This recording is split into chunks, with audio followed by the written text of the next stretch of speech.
Oke, daon nih. Assalamualaikum warahmatullahi wabarakatuh. Perkenalkan, nama saya Ahmad Mutawillah dari Prodi Hukum Keluarga Islam semester 2. Baik, di sini saya mendapatkan tugas UAS dari mata kuliah Hukum Peribadatan yang dimana untuk menjelaskan ketentuan dalam melaksanakan ibadah haji. Jadi berikut adalah skema yang akan kita bahas pada video selanjutnya.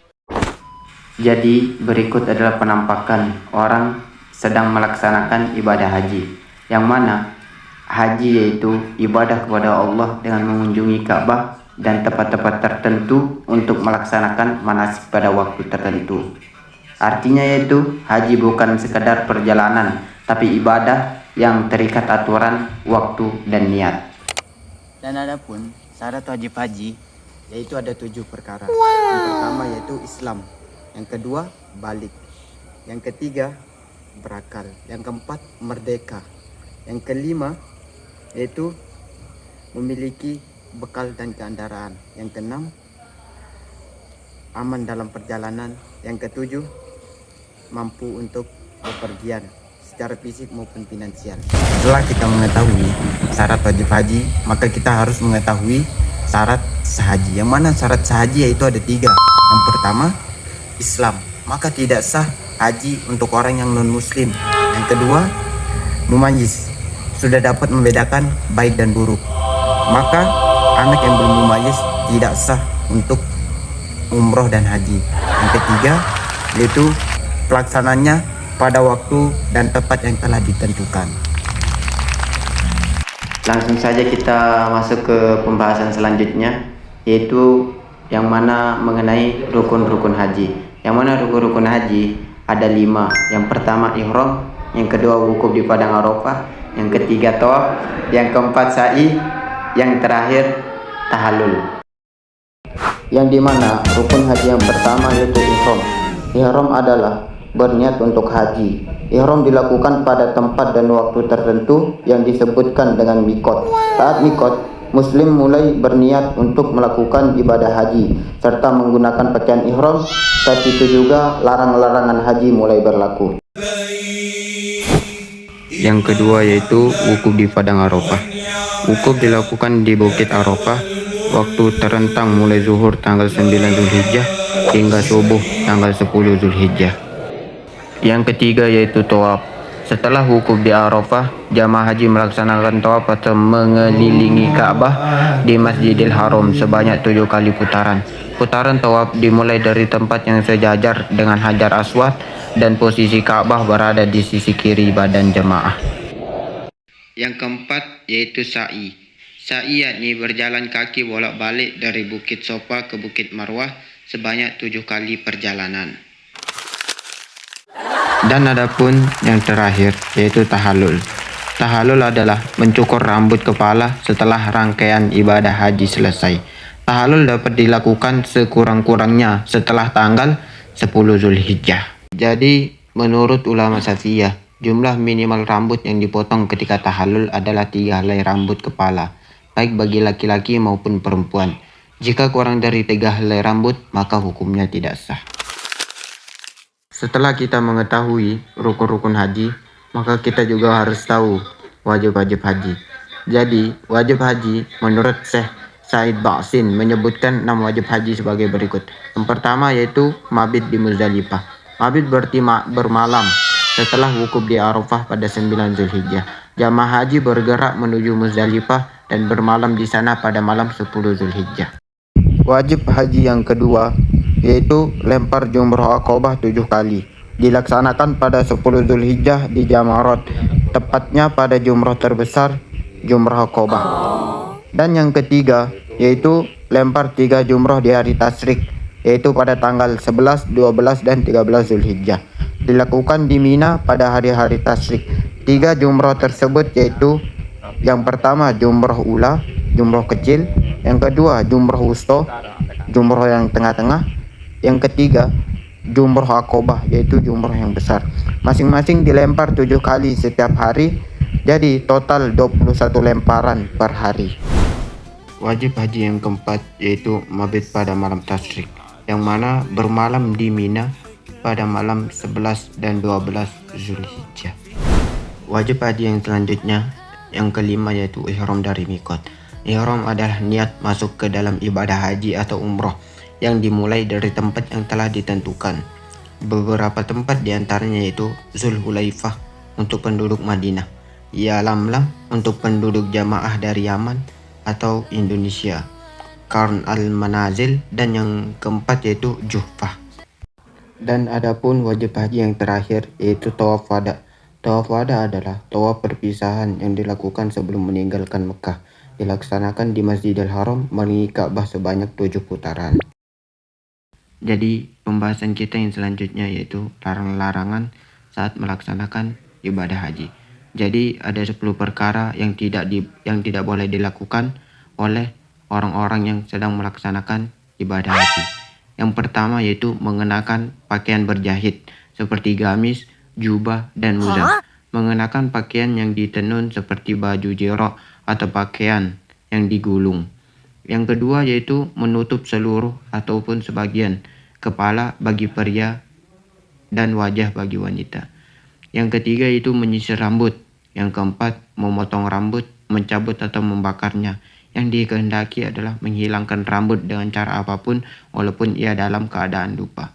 Yang kelima memotong kuku, maksudnya menghilangkannya baik kuku tangan atau kaki dengan dipotong atau yang lainnya.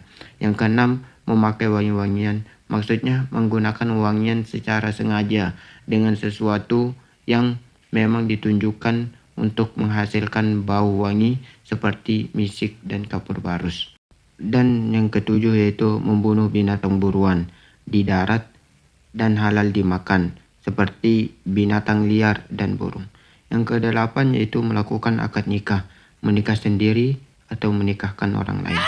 Yang kesembilan bersetubuh yang dilakukan oleh orang yang berakal dan mengetahui keharamannya, baik melakukan jima saat ihram haji atau umroh, di jalan depan atau belakang, dengan laki-laki atau perempuan, istri, budak perempuan yang dimiliki atau wanita lain.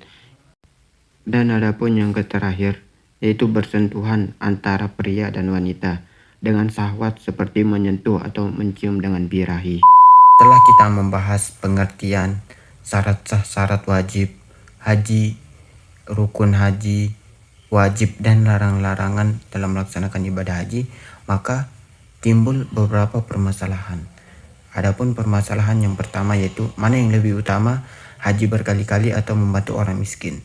Jadi secara umum setelah orang menunaikan haji wajib sekali seumur hidup, membantu orang miskin seringkali lebih utama daripada mengulang haji sunnah berkali-kali. Terutama jika ada di sekitar kita orang yang dalam keadaan krisis ekonomi, kelaparan, dan lain-lain. Adapun beberapa alasannya yaitu haji kedua dan seterusnya itu hukumnya sunnah, sedangkan membantu orang yang sangat membutuhkan bisa menjadi kewajiban atau setidaknya sangat dianjurkan bagi kita. Di antara perkataan yang sering dikutip adalah dari Abdullah bin Mubarak yang menilai bahwa membantu kebutuhan orang yang kesulitan dapat lebih utama daripada haji sunnah. Maka dari itu yang lebih utama yaitu kita membantu orang miskin daripada kita haji sunnah berkali-kali. Adapun permasalahan yang kedua yaitu fenomena haji prestige atau bisa dikatakan dengan haji dengan pamer atau riya. Jadi haji bertujuan untuk mendekatkan diri kepada Allah dan mencapai haji yang mabrur. Namun terkadang muncul fenomena haji prestige atau haji pamer dan riya, yaitu berhaji untuk mendapatkan status sosial, pujian, atau pengakuan masyarakat. Perbuatan ini termasuk riya apabila tujuan utamanya adalah dilihat dan dipuji manusia. Rasulullah SAW pernah bersabda, sesungguhnya paling yang aku khawatirkan atas kalian adalah syirik kecil. Lalu para sahabat bertanya, apa itu syirik kecil? Lalu beliau menjawab, riya. Hadis riwayat Ahmad. Jadi riya dapat mengurangi bahkan menghapus pahala ibadah jika menjadi tujuan utama dalam beramal. Maka dari itu sebelum kita melaksanakan amalan-amalan termasuk haji, kita harus meluruskan niat kita dulu. Jangan sampai kita beramal karena pamer. Dan permasalahan yang ketiga yaitu badal haji. Badal haji adalah pelaksanaan haji oleh seseorang untuk menggantikan orang lain yang tidak mampu melaksanakannya sendiri. Badal haji diperbolehkan untuk orang yang telah meninggal dunia dan orang yang masih hidup tetapi mengalami sakit permanen atau lansia, lanjut usia sehingga tidak mungkin pergi haji.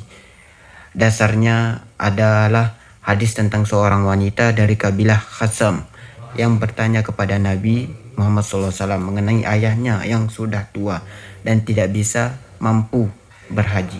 Lalu Nabi memerintahkannya untuk menghajikannya. Maka dari itu badal haji diperbolehkan dengan dua orang tadi, orang yang telah meninggal dunia dan orang yang masih hidup tetapi mengalami sakit permanen. Permasalahan yang keempat yaitu haji plus dan haji reguler. Jadi haji reguler yaitu diselenggarakan oleh pemerintah, biayanya lebih terjangkau, masa tunggu relatif lama, fasilitas standar sesuai ketentuan pemerintah. Dan adapun haji plus yaitu haji yang khusus diselenggarakan oleh PIHK, penyelenggara ibadah haji khusus, biayanya lebih mahal, masa tunggu lebih singkat, fasilitas dan layanan yang lebih lengkap. Dari segi hukum, keduanya sama-sama sah selama rukun, wajib, dan syarat haji terpenuhi. Yang membedakan hanyalah pelayanan, fasilitas, dan biaya. Adapun permasalahan yang terakhir yaitu tentang dam dalam haji. Jadi dam adalah denda atau tebusan yang wajib dibayar karena meninggalkan wajib haji atau melakukan pelanggaran tertentu saat selama ihram. Berapa sebab diwajibkannya dam? Yang pertama yaitu meninggalkan wajib haji. Contohnya tidak bermalam di Muzdalifah, tidak bermalam di Mina. Jadi dam yang dikenakan biasanya menyembelih seekor kambing. Yang kedua yaitu melakukan larangan ihram. Contohnya seperti memotong rambut, memakai wangi-wangian, dan memotong kuku. Dapat dikenakan pilihan. Yang pertama menyembelih kambing, yang kedua memberi makan fakir miskin, dan yang ketiga berpuasa. Dan adapun dam tamattu dan dam qiron adalah orang yang melaksanakan haji tamattu atau qiron wajib membayar dan berupa penyembelihan seekor kambing. Jika tidak mampu maka berpuasa 10 hari, 3 hari saat haji dan 7 hari setelah pulang. Dasar hukumnya yaitu adalah Allah SWT berfirman dalam Al-Quran, maka bagi siapa yang ingin mengerjakan umroh sebelum haji, dalam bulan haji, wajiblah ia menyembelih hadyu yang mudah didapat. Tetapi jika ia tidak menemukan hewan kurban, maka wajib berpuasa 3 hari dalam masa haji dan 7 hari setelah kembali.